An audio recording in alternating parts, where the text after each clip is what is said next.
నమస్కారం. స్థల పురాణ కార్యక్రమానికి స్వాగతం. సృష్టిలో ఎక్కడైనా లింగాకృతిలో శివదేవుడు దర్శనమిస్తారు. అయితే పార్వతీమాత సమేతంగా విగ్రహ రూపంలో దర్శనమిచ్చే పుణ్యక్షేత్రం యాగంటి. భక్తాగ్రేసరుడు సేవాకాగ్రణ్యుడైన నందీశ్వరుని పేరిట వెలసిన యాగంటిలో రాతి బసవన్నకు అభిముఖంగా ఏకపీఠంపై సతీ సమేతంగా పరమేశ్వరుడు దర్శనమిస్తారు. నందీశ్వరుడు అంతకంతకు పెరగడం ఈ క్షేత్రంలో గొప్ప వింత. శనీశ్వరుడికి స్థానం లేని క్షేత్రంగా శనిదేవుడు వాహనమైన కాకి జాతి కనబడని ప్రదేశంగా యాగంటి పేరు పొందింది. ఎన్నో వింతల సమాహారంతో పవిత్ర క్షేత్రంగా బాసిల్లుతున్న యాగంటి పుణ్యక్షేత్ర విశేషాలు ఈ వారం స్థల పురాణంలో చూద్దాం.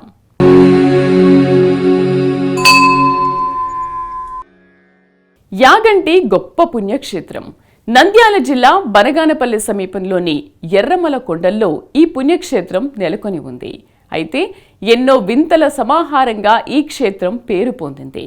రాతి బసవన్న రూపంలో ఉన్న నందీశ్వరుడు అంతకంతకు పెరగడం ఓ విశేషం. లింగ రూపంలో కాక విగ్రహ రూపంలో శివుడు సతీ సమేతంగా దర్శనమివ్వడం ఈ క్షేత్రంలో మరో వింత. శనీశ్వరుడికి స్థానం లేని క్షేత్రంగా శనిదేవుడి వాహనమైన కాకి జాతి కనబడని ప్రదేశంగా ఈ ప్రాంతం పేరొందింది.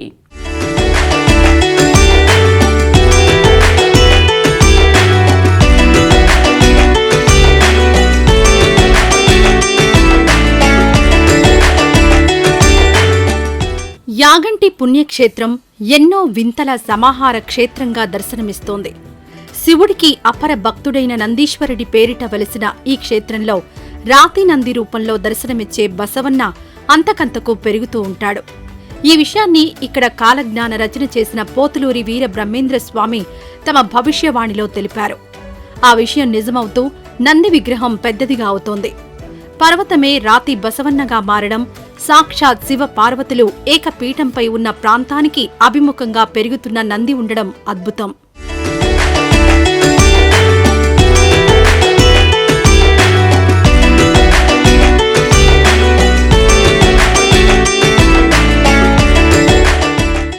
వైష్ణవ క్షేత్రంగా భాసిల్లాల్సిన యాగంటి ఆకస్మికంగా శైవ క్షేత్రంగా మారింది. దీనికి ఆలయ చరిత్ర ఓ పురాణ గాథను తెలియజేస్తోంది.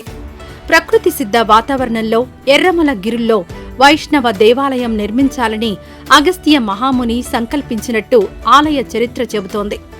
శ్రీ వెంకటేశ్వర స్వామి విగ్రహాన్ని అద్భుతంగా తీర్చిదిద్ది ప్రతిష్టకు సిద్ధం చేశారు. అయితే స్వామివారి విగ్రహ కాలి బ్రొటనవేలు వద్ద లోపం కనిపించింది. ఇందుకు ఎంతో చింతించిన అగస్త్యముని ఆదిదేవుడైన పరమేశ్వరుని గురించి ఘోర తపస్సు చేశాడు. సతీ సమేతంగా పరమేశ్వరుడు ప్రత్యక్షమై చింతాక్రాంతుడై ఉన్న అగస్త్యుని సందేహాన్ని తీర్చి అనుగ్రహాన్ని ప్రసాదిస్తాడు. కర్నూలు జిల్లా బనగానపల్లి మండలానికి 10 కిలోమీటర్ల దూరంలో ప్రముఖ శైవక్షేత్రం యాగంటి ఉంది. యాగంటి క్షేత్రంలో మన భరతావరంలో ఎక్కడా లేనటువంటి విధంగా స్వయంభూగా సతీ సమేతంగా దంపతులు ఇరువురు కూడా ఏకశిలాకృతిలో స్వయంభూగా వెలిసినటువంటి క్షేత్రం యాగంటి క్షేత్రం. అలాగే అతిపెద్ద బసవయ్య యాగంటి బసవయ్య. ఎక్కడైనా శివుడు అంటే శివాలయంలో శివుడికి ఎదురుగా నవగ్రహ నందీశ్వరుడు ఉంటాడు. కానీ ఇక్కడ పక్కగా ఉన్నారు. ఎందుకంటే అగస్త్యుల వారి యొక్క స్వయంభూగా నందీశ్వరుడు ఉండాలనే ఉద్దేశంతో స్వామివారిని కోరితే అప్పుడు శివపార్వతులు చేతి ఆశీర్వదిస్తే ఆ యొక్క పెద్ద పర్వతం కూడా చిన్న బసవయ్యగా మారిపోయినట్లుగా చెప్తారు. శ్రీమద్ విరాట్ పోతులూరి వీరబ్రహ్మేంద్ర స్వామి వారు కూడా కలియుగాంతాన యాగంటి బసవయ్య అంతకంతకు పెరిగి అంక వేస్తారని కాలజ్ఞానులు రాశారు. అలాగే పురావస్తు శాఖ వాళ్ళ కొలతల ప్రకారం కూడా దాదాపు 20 సంవత్సరాల మీద అంగుళ పరిమాణం పెరుగుతూ ఉన్నట్లుగా చెప్తారు. చాలా మంది పూర్వీకులు 100 సంవత్సరాలు పైబడిన వాళ్ళు కూడా ఈ విధంగా ప్రదక్షిణలు చేశామని వచ్చిన వాళ్ళు చెప్తూ ఉంటారు. అలాగే అగస్త్యుల వారు తపస్సు చేసే సమయంలో రాక్షసులు కాకుల రూపంలో వచ్చి ఆ యొక్క తపోభంగం చేశారని చెప్తారు. అప్పుడు అది తట్టుకోలేక ఈ యొక్క ఆలయ పరిధిలో కాకులు రాకూడదని అగస్త్యుల వారు శపించడం మేరకు ఆ యొక్క శాప మేరకు ఈ యొక్క ఆలయ పరిధిలో కాకులు రావని చెప్తారు. అందువల్ల ఈ యొక్క క్షేత్రాన్ని శని ప్రభావం లేని క్షేత్రంగా చెప్తారు. ఈ యొక్క సద్భావంతో భక్తి ప్రవృత్తులతో వచ్చి ఇక్కడ స్వామివారి దర్శించినటువంటి వారికి శని నవగ్రహ దోషాలు తొలగిపోతాయని చెప్తారు. శనివాహనమైనటువంటి కాకి ప్రవేశం లేదు కాబట్టి ఇక్కడ నవగ్రహ ప్రతిష్ఠ కూడా లేదని ప్రత్యేకంగా.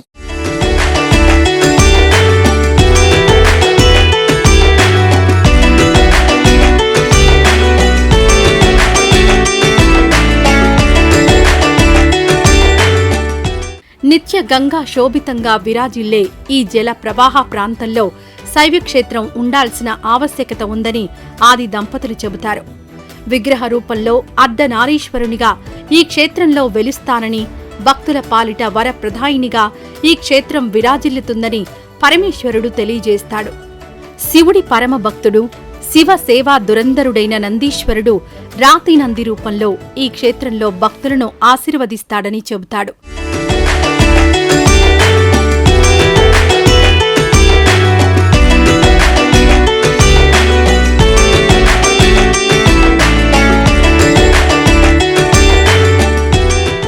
యాగంటి క్షేత్రాన్ని దర్శించుకున్న భక్తులకు శనిదోషం ఉండదని పురాణాలు చెబుతున్నాయి. శివ పార్వతులు విగ్రహ రూపంలో యాగంటిలో వెలిశాక అగస్త్య మహాముని ఓ గుహలోకి వెళ్లి తపస్సు చేపట్టగా ఆ సమయంలో కాకాసురులు అనే రాక్షసులు కాకుల రూపంలో గుహలోకి ప్రవేశించాయి. తపోభంగమైన ముని పుంగవుడు ఆగ్రహం చెంది యాగంటిలో కాకులకు ప్రవేశం లేదని శాపమిచ్చాడు. అప్పటినుంచి ఈ క్షేత్రంలో ఒక్క కాకి సైతం కనిపించదు. శనిదేవుని వాహనం కాకి కావడంతో వాహనరహితుడై ఉండాల్సి రావడంతో శని భగవానుడు సైతం ఈ ప్రాంతానికి దూరమయ్యాడని ఆలయ చరిత్ర వెల్లడిస్తోంది. ఇప్పటికీ ఆలయంలో నవగ్రహాల ప్రతిష్ఠ జరగలేదంటే మునీశ్వరుని శాపమే ఇందుకు కారణంగా కనిపిస్తోంది. యాగంటి పుణ్యక్షేత్రాన్ని దర్శించుకున్న భక్తులకు శనిదోషం ఉండదని ఆలయ అర్చక స్వాములు తెలియజేస్తున్నారు. యాగంటిలో మనకు మెయిన్ బసవన్న ఇంతింతై వటుడింతై అన్నట్లు బ్రహ్మంగారు చెప్పినట్టు పెరుగుతూ ఉంటాడు.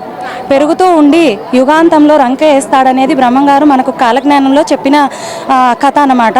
బ్రహ్మంగారు చెప్పినవి ఆల్రెడీ జరుగుతూనే ఉన్నాయి. మనకు ఉమామహేశ్వరుడు అంటే ఎక్కడ చూసినా మనకు శివలింగం మాత్రమే దర్శనమిస్తుంది.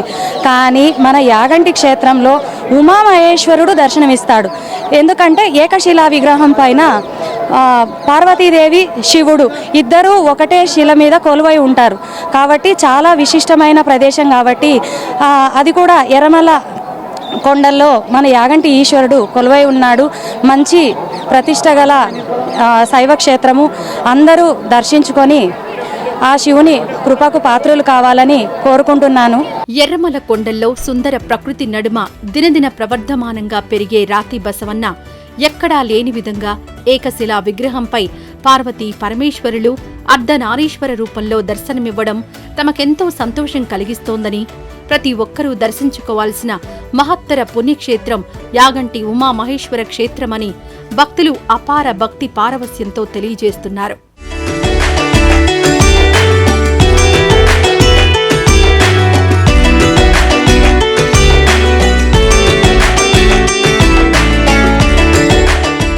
ప్రకృతి శిల్పి చెక్కినట్టు దర్శనమిచ్చే మహాపర్వతాలు, పరవళ్లు తొక్కే జలధారలు, సహజ సిద్ధంగా ఏర్పడిన గుహలు, గుహ ప్రవేశానికి వందలాది మెట్లు, పెరుగుతున్న నంది, శివపార్వతుల విగ్రహాలు, కాకులు లేని చెట్లు, ఇలా ఓ అద్భుత ప్రపంచం మాదిరి దర్శనమిచ్చే యాగంటి అంటే పర్యాటకులకు, భక్తులకు అమిత ఇష్టం ఉండడంలో ఆశ్చర్యం ఏముంటుంది? రాయలసీమలో సుప్రసిద్ధ శైవ క్షేత్రంగా విరాజిల్లుతున్న యాగంటి ఉమామహేశ్వర క్షేత్రంలో ఎన్నో విశిష్ట ప్రదేశాలు ఉన్న అగస్త్య పుష్కరిణి, కాలజ్ఞాన గుహల గురించి ప్రత్యేకంగా చెబుతారు. ఇక్కడి పుష్కరిణి జలాల్లో పుష్కలంగా ఔషధులు ఉన్నాయని భక్తులు విశ్వసిస్తారు. వీరబ్రహ్మేంద్ర స్వామివారు కాలజ్ఞాన రచన ఇక్కడే చేశారని పురాణ చరిత్ర చెబుతోంది.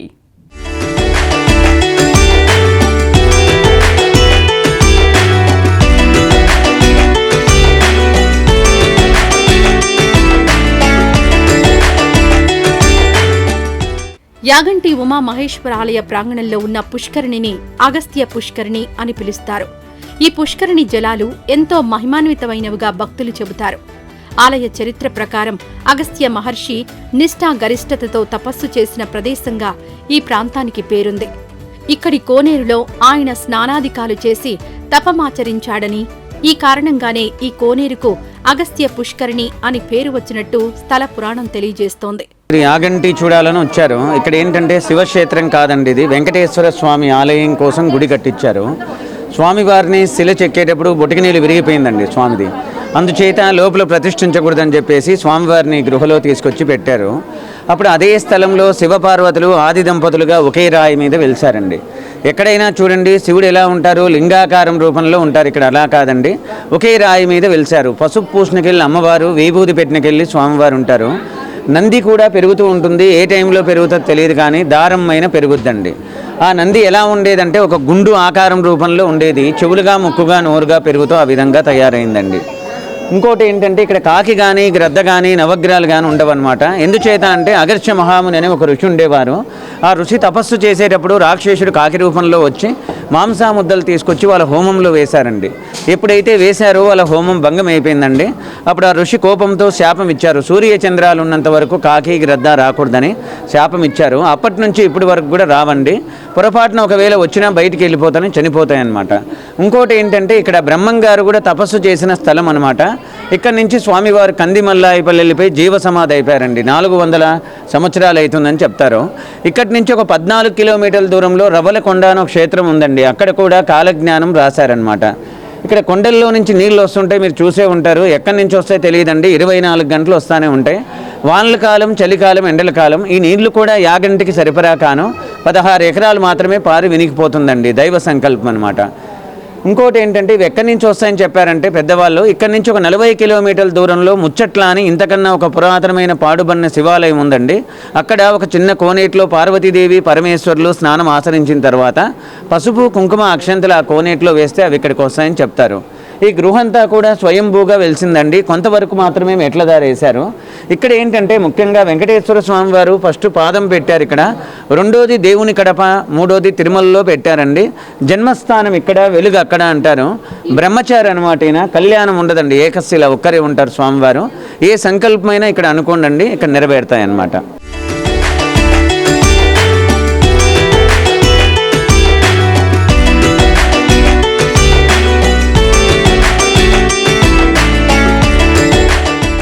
అగస్త్య పుష్కరిణికి పుణ్యజలాలు అక్కడున్న నంది నోటి నుంచి వస్తుంటాయి. ఎక్కడో పుట్టిన జలధార పర్వతాల్లోంచి ప్రవహించి నంది నోటి ద్వారా పుష్కరిణిలోకొస్తాయి. ఈ పుష్కరిణి మహిమాన్విత జలాలతో నిండి ఉంది అనడానికి ఎన్నో ఉదాహరణలున్నాయి. ఈ నీరు సేవిస్తే దీర్ఘకాలిక రుగ్మతలు సైతం దూరమవుతాయని భక్తులు తెలియజేస్తున్నారు. మండే ఎండల్లో అయినా, ముంచెత్తే వర్షాల్లో అయినా పుష్కరిణి నీరు ఒకే మట్టంలో ఉండడం ఇక్కడి మరో విశేషం. ఈ పుష్కరిణిలో నీటికి ఔషధ గుణాలున్నట్టు ఆలయ చరిత్ర చెబుతోందని ఆలయ పెద్దలు తెలిపారు.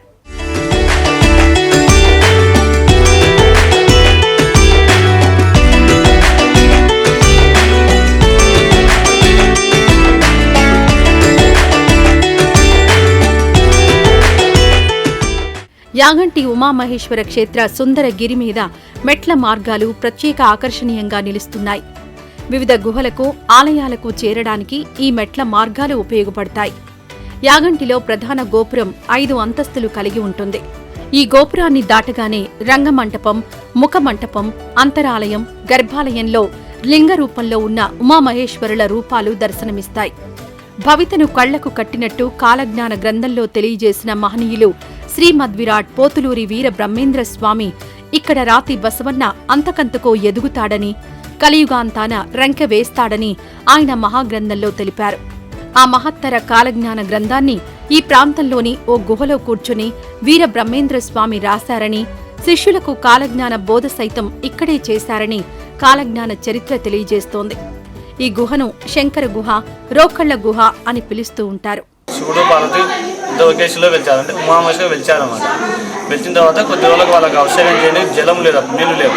అగస్త్య పుష్కరిణి చిన్న కొన్ని ఆ పుష్కరిణి అగస్త్య మహర్షి ఏర్పాటు చేసుకొని వాటిలో నీటిని తీసుకొని ఇక్కడ శివుడికి అభిషేకం చేసేవాడు. అభిషేకం చేసే కొద్ది రోజులకు పరమేశ్వరుడు వచ్చి ఇక్కడ నాయన ఇక్కడ యాగం చేయండి అని చెప్పాడు. ఇక్కడ యాగం చేస్తుంటే కాకాసుడని రాక్షసుడు కాకి రూపంలో వచ్చి గందరగోళం చేసేవాడు. శనేసు వాహనం కాకి అనమాట. శని కానీ శనేసు వాహనం కాకి కానీ ప్రవేశం లేదు శపించారనమాట. ఈ కొండబంధంలో కాకి ప్రవేశం లేదు. శనేసు వాహనం కాకి. ఇక్కడ మీరు ఇప్పుడు పాదం మొదలు శనికి ప్రవేశం లేదు. మధ్యాహ్నం పూట అంటే సూర్యగాని నిలువ వస్తాయి ఇక్కడికి. ఇక్కడనే విష్ణు, ఈశ్వర, బ్రహ్మని ముగ్గురు కోసం తపస్సు చేసినాను. అందుకు ఇది పిరమిడ్ ఆకారంలో ఉంటుంది, అంటే ధ్యాన కింద ఆకారంలో ఉంటుంది. దీన్ని ఎవరు చెక్కినేది ఏం కాదు, సహజ సిద్ధంగా ఏర్పడ్డాయి అనమాట. ఈ మెట్లు అధిహరాయలు, బుక్కరాయలు 14వ శతాబ్దం నిర్మించారు.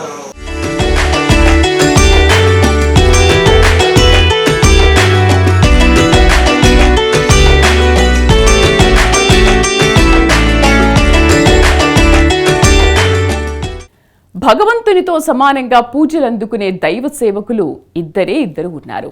సదా రామ పదారవింద సేవలో తరించే హనుమంతుడు అపర రామ భక్తుడు. బంటుగా ఉండి భగవంతునితో సమానంగా పూజలందుకునే సేవాగ్రగణ్యుడు ఆంజనేయుడు. ఇక శివాజ్ఞ కోసం సర్వకాల సర్వావ్యస్థల యందు పరితపించే మహాశివ భక్తుడు, శివునికి వాహన రూపంలో సేవలందించే శివసేవకుడు నందీశ్వరుడు. నందీశ్వర వైభవాన్ని యాగంటి క్షేత్రం ద్విగుణీకృతం చేస్తోంది. శివకేశవులకు భేదం లేదని సర్వశాస్త్రాలు చెబుతున్నాయి. అందుకే వైష్ణవ క్షేత్రమైన, శివక్షేత్రమైన, శ్రీ మహావిష్ణువు అయినా, బోళా శంకరుడైనా ఏ దైవాన్ని ఏ రూపంలో ఆరాధించినా అది ఆ శివకేశవులకే చెందుతుందంటారు. శివుని రూపం విష్ణువు, విష్ణువు రూపం శివుడు. శివుని హృదయంలో విష్ణువు, విష్ణువు హృదయంలో శివుడు ఉంటాడు.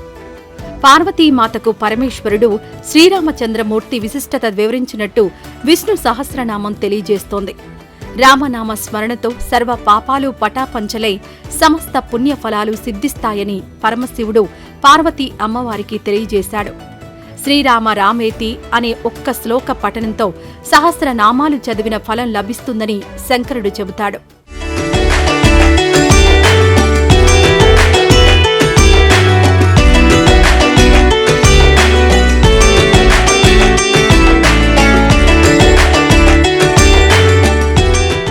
ఏకత్వానికి శివకేశవులకు సంబంధించిన క్షేత్రంగా యాగంటి విరాజిల్లడం భక్తుల అదృష్టం. తొలుత వైష్ణవ ఆలయంగా నిర్మించి శ్రీ వెంకటేశ్వర స్వామి విగ్రహ ప్రతిష్టకు అగస్త్య ముని శ్రీకారం చుట్టడం, చిన్న అపచారం కారణంగా వైష్ణవ క్షేత్రానికి బదులు శైవ క్షేత్రాన్ని ఏర్పాటు చేయడం యాగంటి చరిత్రలో దర్శనమిస్తున్నాయి. ఏకత్వానికి చిహ్నంగా ఉండే శివకేశవుల అభిష్టం మేరకే యాగంటి పుణ్యక్షేత్రం వెలిసిందని, మహాపుణ్యక్షేత్రంగా ఈ క్షేత్రం విరాజిల్లడానికి స్థితి లయ కారకులే కారణమని భక్తులు విశ్వసిస్తారు. యాగంటి గృహాలు 3 చూసిన తర్వాత చాలా ఆనందంగా ఉంది. అజంతా ఎల్లోరా గృహాలు అయినా ఈ కూడా గృహాలు బాగానే ఉన్నాయి. ఈ గృహాలయాలు చాలా నీట్గా ఉన్నాయి. కొంచెం పరిశుభ్రత లేదు, ఆ తర్వాత లైటింగ్ సరిగా లేదు. పరిశుభ్రత ఉంటే ప్రయాణికులు ఎక్కువగా యాత్రికులు చూస్తారు. యాగంటి క్షేత్రం శివాలయంలో శివలింగం కాకుండా శివుడు పార్వతి ప్రదర్శన ఇస్తున్నారు. చాలా ఆనందంగా ఉంది చూస్తున్నారు.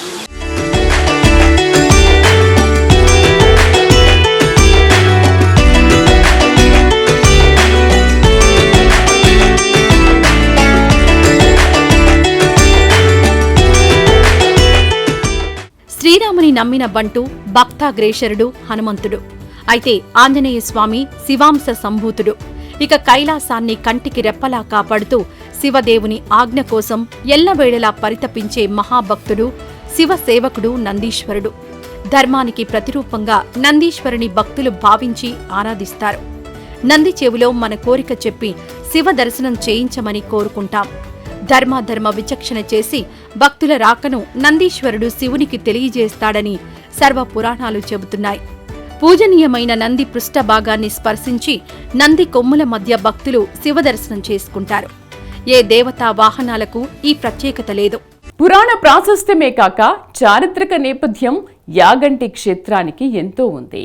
15వ శతాబ్దంలో విజయనగర సామ్రాజ్య పాలకులు సంగమ వంశానికి చెందిన హరిహర బుక్కరాయలు యాగంటి ఉమామహేశ్వర ఆలయాన్ని నిర్మించినట్టు ఆలయ చరిత్ర వెల్లడిస్తోంది. శైవ క్షేత్రాల్లో జరిగే అన్ని తరహా పూజలు, అభిషేకాలు ఇక్కడ పెద్ద ఎత్తున జరుగుతాయి.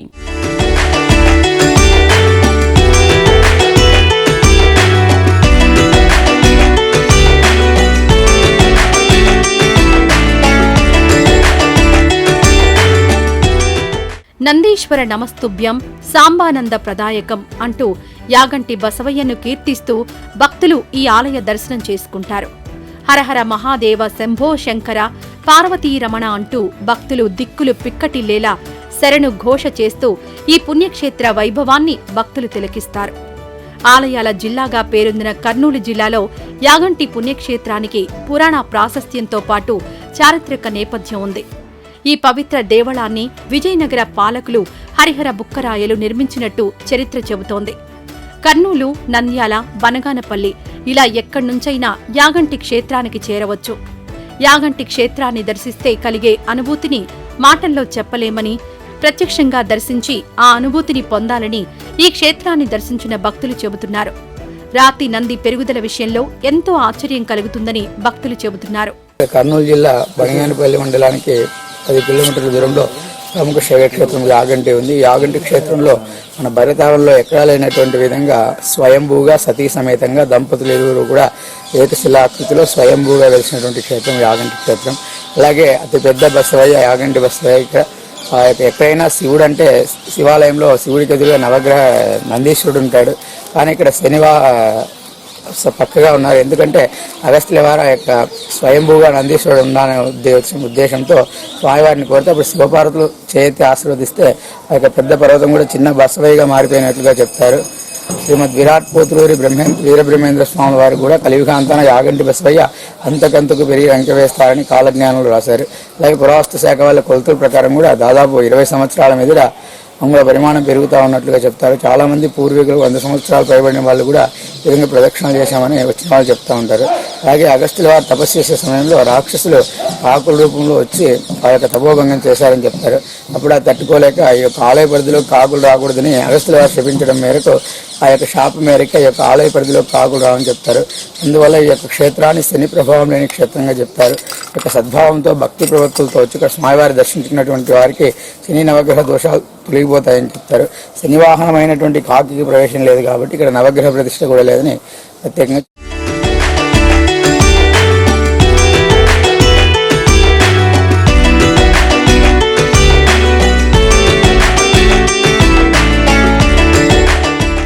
యాగంటి ప్రధాన ఆలయ మండపం ఈశాన్య దిశలో దేదీప్యమాన రీతిలో నందీశ్వరుడు దర్శనమిస్తాడు.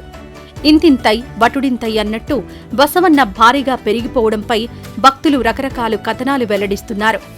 యాగంటి బసవయ్య రాతి విగ్రహం పెరుగుదల గురించి భక్తులు చెప్పడమే కాదు, శాస్త్రవేత్తలు ధృవీకరిస్తున్నారు. భారత పురావస్తు శాఖ లెక్కల ప్రకారం 20 సంవత్సరాల కాలంలో అంగుళ పరిమాణం పెరిగింది. అయితే యాగంటి బసవయ్య పెరుగుదలపై భక్తులు తెలిపే కథనాలు ఎంతో ఆసక్తికరంగా ఉంటున్నాయి. సుమారు 90 ఏళ్ల క్రితం 4 స్తంభాల లోపల నందీశ్వరుని చుట్టూ ప్రదక్షిణలు చేసేవారని, అయితే ఇప్పుడు ప్రదక్షిణలకు ఏమాత్రం అవకాశం లేకుండా నందీశ్వరుడు పెరిగిపోయాడని భక్తులు చెబుతున్నారు.